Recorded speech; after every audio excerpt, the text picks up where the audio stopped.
Hi friends, चलतु आज आम बोईतालु मंजी बरा तैयारी करी आपण मान को देखी केमती बनाऊँगी। चलतु देखु मुझे बोईतालु मंजी को छड़े की नहीं तापर ये पोस्त गोटे चामच जीरा आ बादाम आ 3-4 पकड़ा रसुण आ सुखिला लंका गोटे आ कि पियाज टिके नहीं तापर ये मो ग्राइंडर रे ये सब बोईतालु मंजी बादाम सुखिला लंका आ पोस्त आ जीरा को पकई नेबी नहीं ताको सुखिला प्रथम ग्राइंडिंग करी। देखंतु एबे मो सुखिला ग्राइंडिंग करने तापर से जो पियाज आ रसुण ताको पकई नहीं कि अल्प टोपे पानी देदेवी तापर ताको मु आउ थरे ग्राइंडिंग करने। देखंतु एबे पेस्ट बनी जाइए आ पेस्ट भी भल भाव में हो जाइए, कोठी भी खदड़ रहीनी।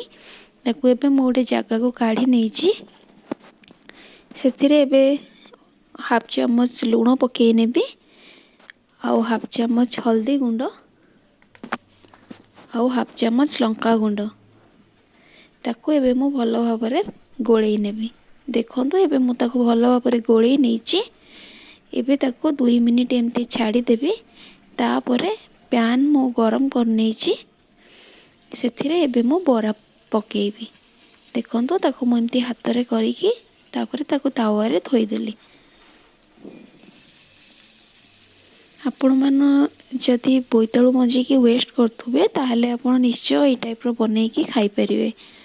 आपण माने निश्चय थरे बनै की खांतो, देखिबे बहुत भल भी लागुचे आ बहुत जल्दी भी हेई जिवो।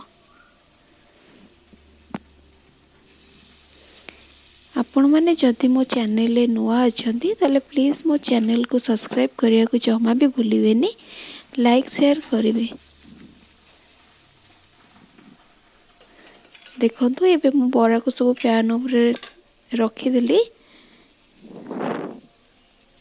तापरे ताको मीडियम फ्लेम रे 2 मिनिट छाड़ी दबा हवा पई। एबे चलंतु मु ताको उल्टी देबी। देखंतु बरार गोटे साइड भल भाव रे हेई जाईची तापरे आर साइड हवा पई ताको एबे आ गोटे मिनिट छाड़ीबे तापरे बरा प्रस्तुत हेई जिवो। ताको अधिक टाइम नेबेनी नहले बरा पोड़ी जीवो आ ता टेस्ट भी टिके अलगा टाइप रो आसे। तेणु 2 मिनिट पर ही ताको आपण नौटिबे।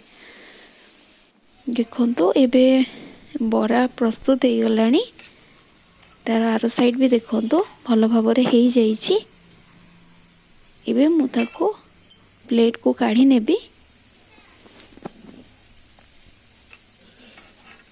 एबे देखंतु मो बोईतालु मंजी बरा प्रस्तुत हो जाईची आ केते भल भी देखा जाउची। आपण माने निश्चय थरे ट्राई कर।